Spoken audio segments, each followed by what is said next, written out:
And here's the thing, is there still time for England to pull out of the Qatar World Cup? It was always a fair amount of controversy, of course, around Qatar winning the rights to host the biggest football tournament on planet Earth, the World Cup, a proud tournament in the beautiful game that's been going since the 1930s. As you may have, well, of course, heard referenced in the past, England did once win this. 1966, if you weren't, yeah, you know that. We got the silverware, or was that the goldware, back then in the 60s. This weekend marks the 1-year countdown to the next World Cup. It's clearly going to be huge. The money, the shiny new stadiums, the infrastructure, the faultless roads, accommodation for visiting fans, a royal welcome for the best football players in the world. It's going to be absolutely massive. Why would this be in any way controversial? Well, of course, the answer is rather simple. Qatar is a hellhole of human rights abuses, one of the most exploitative nations on the planet. If you're a woman, if you're gay, if you're black, all of those things, you are inferior human beings. You are surplus to requirements. You are disposable. You have no rights. And if you cross the line, then expect to be at best beaten for your indiscretions, or at worst, hanged by the neck. That's how it works over there. And yet, this is the proud setting for FIFA's biggest tournament. This is the place we're now expected to rally round, admire, envy, rejoice, celebrate. A shady, torturous regime of industrial-scale abuse is hosting a football tournament, and the world still remains silent. Listen to this, okay? Let me give you some context. Tens of thousands of migrant labour have built the venues. I'm talking about all of the infrastructure here, the hotels, the stadiums. They've done this over a decade. The people working on these projects, they work 12 to 15 hours a day. The temperatures are over 45 degrees. They've got limited water supply. They aren't allowed proper toilet breaks. It's so hot, they pour water into their shoes to stop their feet burning. It's a hellhole and a cesspit. Qatar have trumpeted their reforms of its labour laws lately. It's laughable, this, including the abolition of the last year of the slave-like kafala system, which prevented migrants from changing jobs or even leaving the country without their employer's permission. But these attempts at reform are largely ignored, of course. And let's be honest here, the infrastructure for FIFA's World Cup has been built by slaves. It's as simple as that. The stadiums have been built by slaves. The hotels have been built by slaves.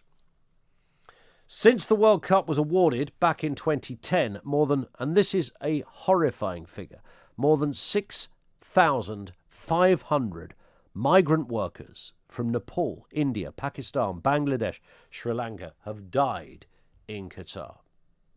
More than 6,500 have died building that stuff. The country, by the way, when asked about this, said that these mortality rates are within the expected range for the size and demographic of the population. This is nothing. On to gay rights. There are none. Punishable by death if two men are caught in the act. Women's rights, there are none. You're a second-class citizen as a woman. You've got zero employment rights. You could be beaten by your husband or your boss, and no one will say a word. You need a chaperone if you're a woman to even go out. Yet, despite this roll call of quite breathtaking abuse, this is the country that will be given the right to host the biggest football tournament on earth. By the way, a country that has absolutely no history of football at all. Are you smelling the money here? So you might be forgiven for thinking that the English team would have none of this. English sport would have none of this. Players, managers, promoters, sponsors would have none of this. In the last couple of years, we've seen an almost hysterical display of virtual signalling from England players on the pitch, not just taking the knee, but doubling down against anybody who should even utter that this might not be the best way forward to sort racism out. No, cried the players, the issue is so important that we have to take a stand. We will not waver, we will not falter in our attempts to highlight inequality and the need for social justice. That's been the word from every single football club under FA control in this country for the last 2 years.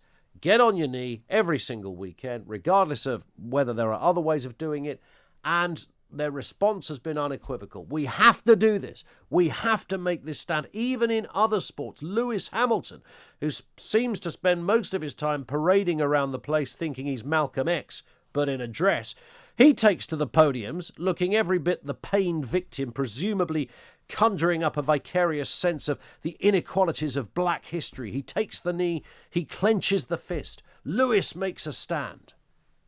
This weekend, Lewis Hamilton will be on a private jet flying off to the next Grand Prix. Where is that? Oh, look! Qatar. The Qatari Grand Prix. Those black slaves who built the very track that he will race on and bolster his bank account in the meantime are presumably not quite black enough for Lewis. David Beckham, a man who's endorsed every anti-racism campaign on the planet. Could he be the bloke to sort this out? Could he be the one? Lineker's not doing it. The clubs aren't doing it. Southgate's not doing it. David Beckham, nice Dave, the boy from Essex who did good. Number 7, David Beckham, former United, former England. David Beckham, he's going to sort it out, isn't he? Oh, there's a problem there, actually. He's just taken on a £150 million deal to be a global ambassador for, who is it?